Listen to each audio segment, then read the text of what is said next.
বাণী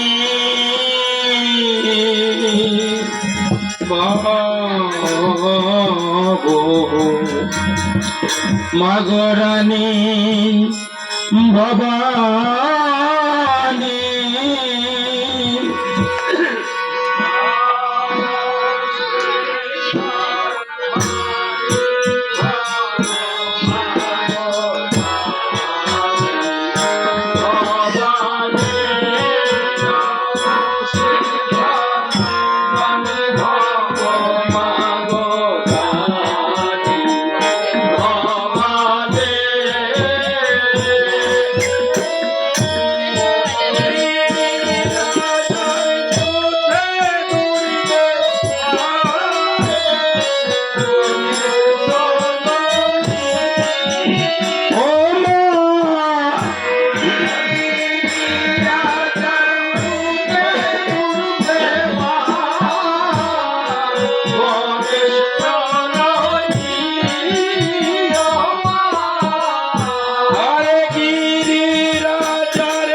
করাও মাগনি যোগুনে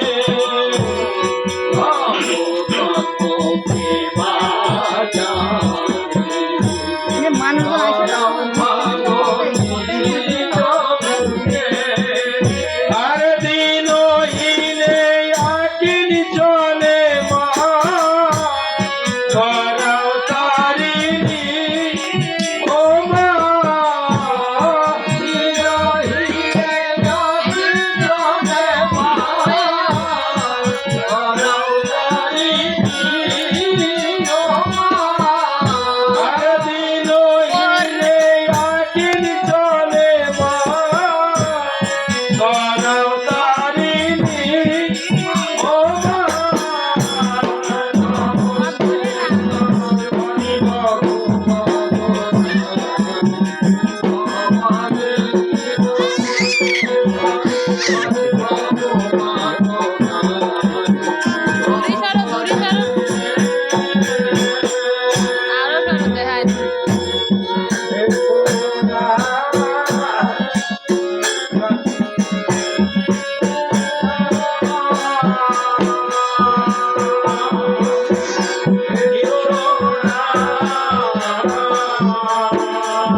পাতকের সাধ্য নাই জগতে তত পাপ করে।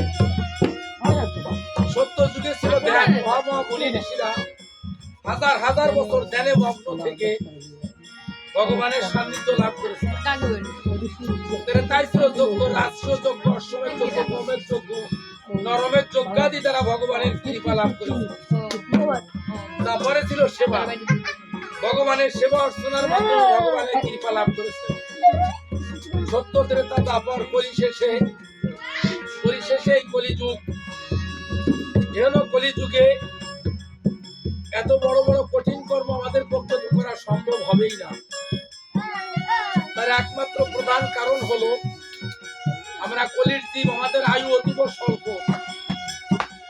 এত অল্প সময়ের ভিতর সংসারের মায়ায় আবদ্ধ থেকে বিষয় বিষ পান করে নিজেদের গৃহকর্মে ব্যস্ত থেকে এত বড় বড় কঠিন কর্ম আমাদের পক্ষে করা সম্ভব হবে না। তাই ভগবান কি করলেন? এর কলিজীবের পরিত্রাণের জন্য ভগবান নিজে স্বয়ং তার নামের মধ্যে অন্তর্নিহিত রইলেন। তাই তো ভগবান বললেন, আমা হতে আমার নাম বড়, নাম হতে ভক্ত বড়, ভক্ত হতে ভক্তের চরণ ধরিয়া হতে।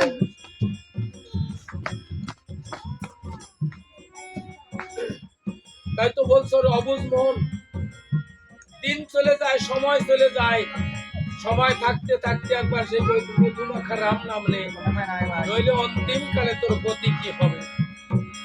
ওরে মধু রাম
রামেশে তারো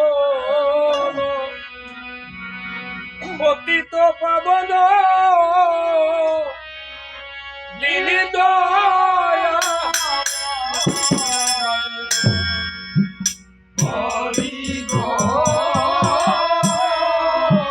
রামের চন্দ্র বদনে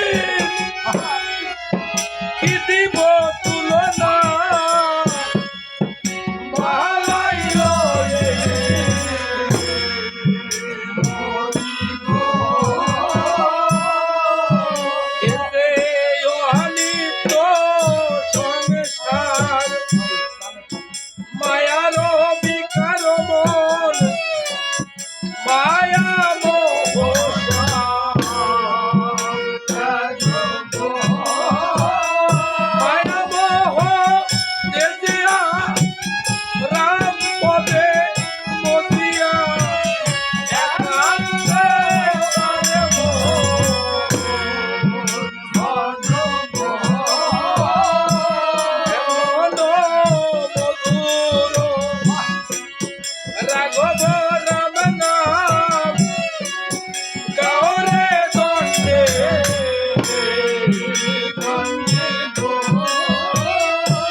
আর অনেকে জানে না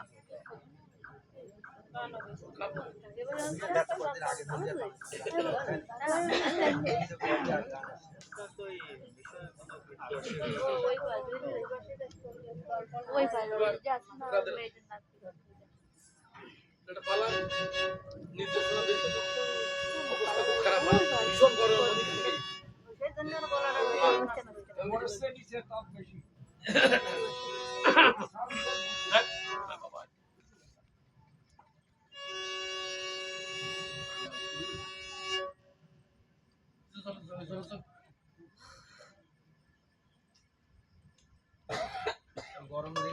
গরম জল দিও কাকু, ঠান্ডা জল মোটে খাইেন না। ঠান্ডা দিয়ে তোমার রাত আগে যাবে। গরম জলের গরম জল দিয়ে দাঁড়ে হয়নি।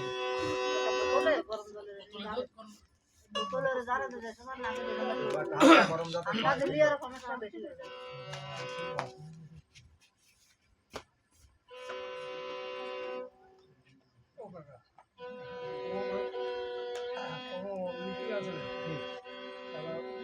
না আমরা কি তোমার সকলে তো দিরা শুনবা হেড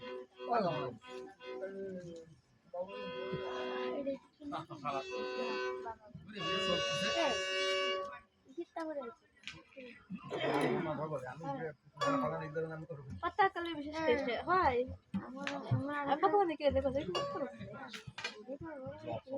আমি দেখেন মত বানানো আর ঠিক আছে আমার খানে আছে আমার কি এই জিনিস দিয়ে তুমি কি ঠিক করে লাগে তো এই জিনিস ওই ড্রেস হয় ওই ড্রেস এরকম না আমার তো তোর কোন সময় আমার টাইম দেখলে কি করব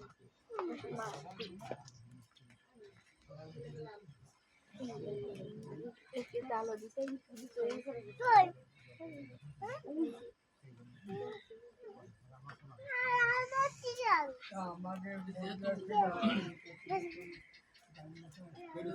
উপলক্ষে তো যোগ্য করি বিশ্বামিত্র মুনি যোগ্য ছোট্ট মানুষ উপলক্ষে খাল দাও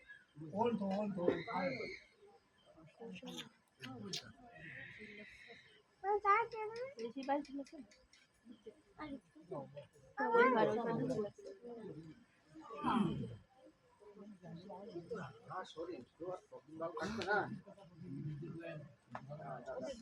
জল খাবার চাই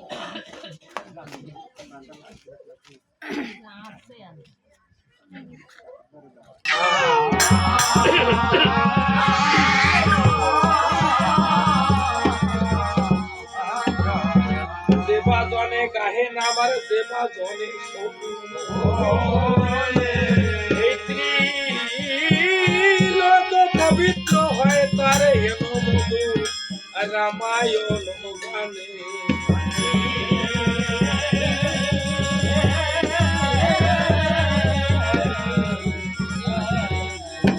আছে সপ্ত কাণ্ড রামায়ণ অমৃতেরই ভাণ্ড মন দিয়ে শ্রবণ করবেন বলবো কিঞ্চিত আদি কাণ্ড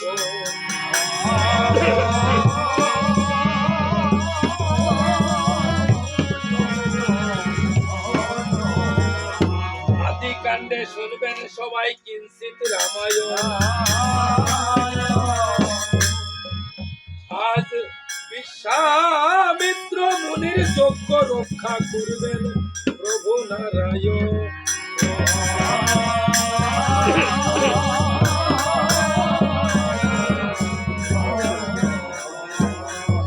গাধী রাজার পুত্র নাম তার বিশ্বামিত্র সিদ্ধাশ্রমে করেছে যজ্ঞের আয়োজন যজ্ঞ হয় না সম্পূর্ণ রুদির করে বরি ঈশন লঙ্কা হতে আসি যত রাক্ষসগণ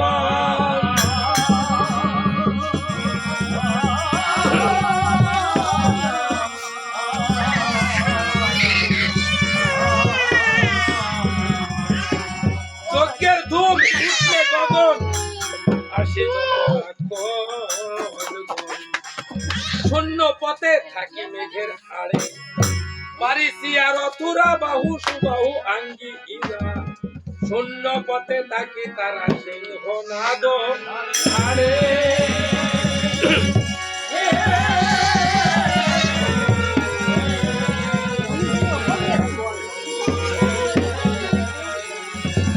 হয় না যোগ্য সম্পূরণ চিন্তা করে মুনি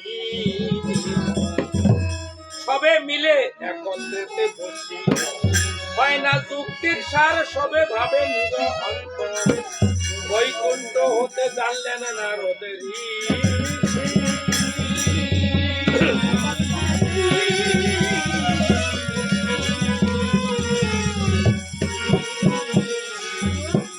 নারদ ভাবিছে মনে আমি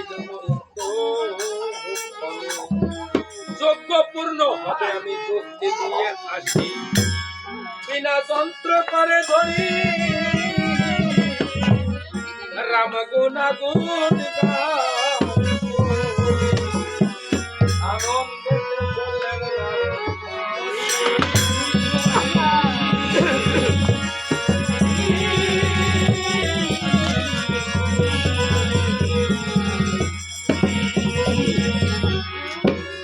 বিশ্বামিত্র মুনির আশ্রম সিদ্ধাশ্রম সিদ্ধাশ্রমে বিশ্বামিত্র মুনি যজ্ঞ করবেন বলে মনে স্থির করেছেন যেই না যজ্ঞে আহুতি দিচ্ছেন যজ্ঞের ধূম গগনে ওঠা মাত্র লঙ্কা থেকে রাক্ষস আসি রুধির বরিশন করে যজ্ঞ সম্পন্ন করতে দিচ্ছেন এহেন ভাব বৈকুণ্ঠ থেকে দেবর্ষী নারদ জানতে পেয়ে বিশ্বামিত্র মুনিকে যুক্তি দেওয়ার জন্য কেমন ভাবে সিদ্ধাশ্রম অভিমুখে যাত্রা করেছে বিনা যন্ত্র করে ধরি মধুর রাম গুণাগুণ গাইতে গাইতে যাত্রা করেছে ও নারদ বিনা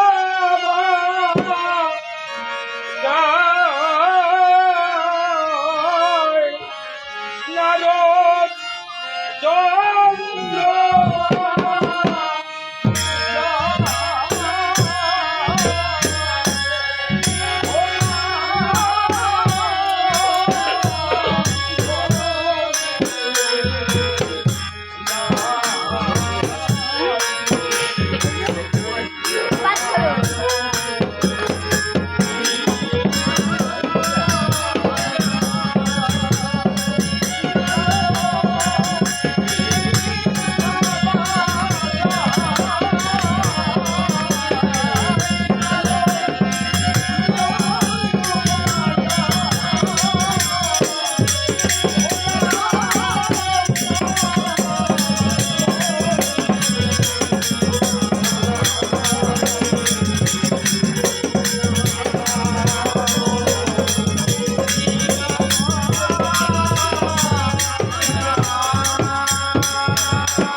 বিনায় তুলি বিনা যন্ত্রে গাহিতেছে নারদ রাম গুণা গুণ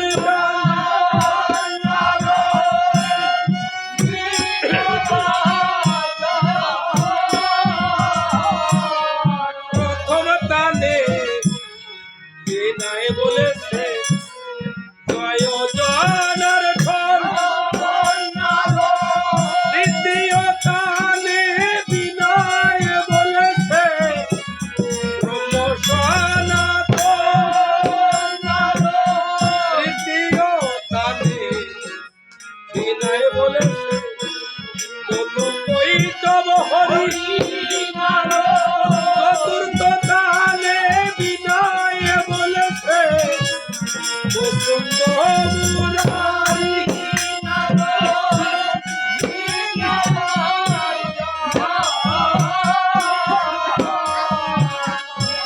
বিনা যন্ত্র করে ধরি নারদ করিল গমন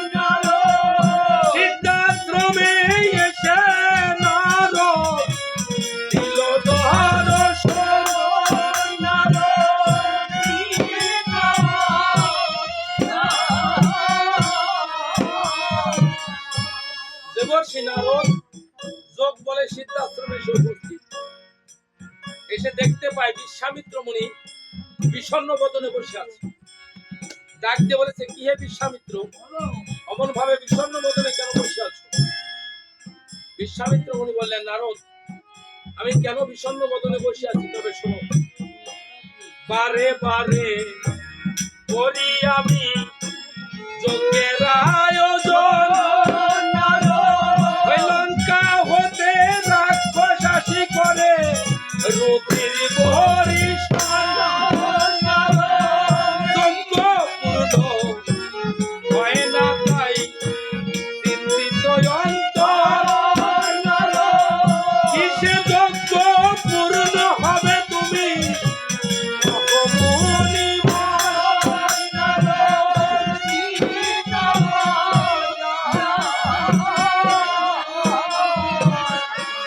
বিশ্বামিত্র মুনি বলেছে, নারদ,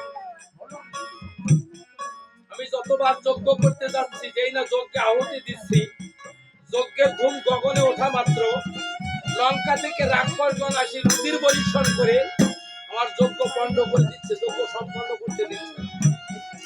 কথাটা শ্রবণ করি দেবর্ষি নারদ ডাকতে বলেছে, বিশ্বামিত্র, তুমি কার ধ্যান করে থাকো? একবার ধ্যান করে দেখো তো তিনি কোথায় আছেন। এ কথা বলিল যদি ধ্যানেতে বসিল,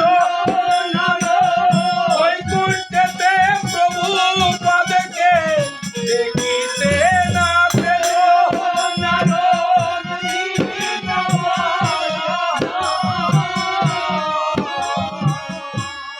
বিশ্বামিত্র মুনি বলেছেন, নারদ, প্রভু তোমার বৈকুণ্ঠে নাই।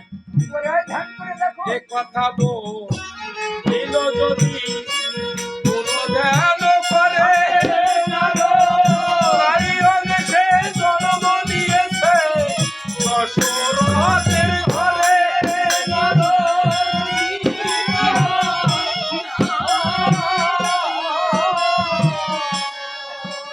বিশ্বামিত্র মুনি ডাকতে বলেছে, নারদ, এবার আমি পেয়েছি, প্রভু আমার বৈকুণ্ঠে নাই। বৈকুণ্ঠ লীলাবিলাস পরিত্যাগ করে মর্তধামে অযোধ্যাধিপতি রাজা দশরথের ঘরে এক বিষ্ণু চতুরংশে রাম লক্ষ্মণ ভরত শত্রুঘ্ন রূপে জন্মগ্রহণ করেছে। নারদ বলে, শুনো তুমি যজ্ঞেশ্বরকে আনতে পারলে তোমার যজ্ঞ পূর্ণ হবে।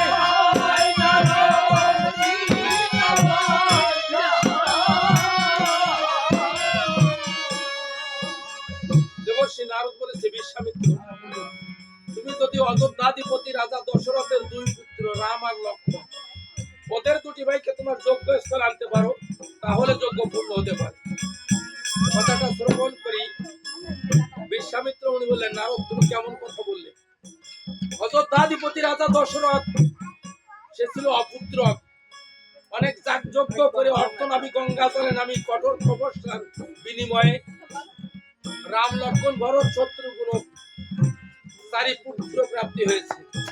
আর আমি গিয়ে চাইলাম আর রাম আর লক্ষ্মণকে আমাকে দিয়ে দিবে।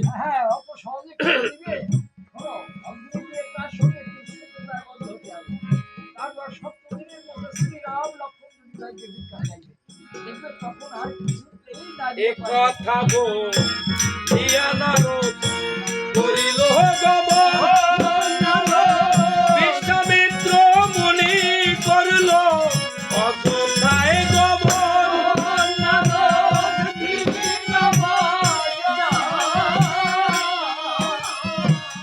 দেবর্ষি নারদের কথা নিয়ে বিশ্বামিত্র মুনি অযোধ্যা দ্বারে এসে উপস্থিত।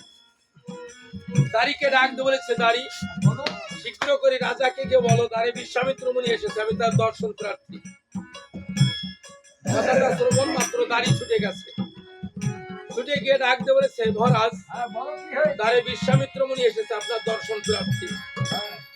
কথাটা শ্রবণ মাত্র রাজা দশরথ স্বর্ণ কমণ্ডলিতে বাড়ি পূর্ণ করি, স্বর্ণ সিংহাসন খানা মস্তকে ধারণ করি, দ্রুত গতিতে দাঁড়িয়ে এসে সিংহাসন খানা রেখে স্বর্ণ কমণ্ডলী বাড়ি দ্বারা নিজ হস্তে মুনি ঠাকুরের পদযুগল দৌত করি সিংহাসন খানা পেতে দিয়ে বলেছে মুনি ঠাকুর বসতে আজ্ঞা হোক। দেখো না দশরথ, তোমার দ্বারে আজ আমি বসতে আসি, এসেছি কিন্তু ভিক্ষার জন্য, ভিক্ষা পেলেই আমি চলে যাবো।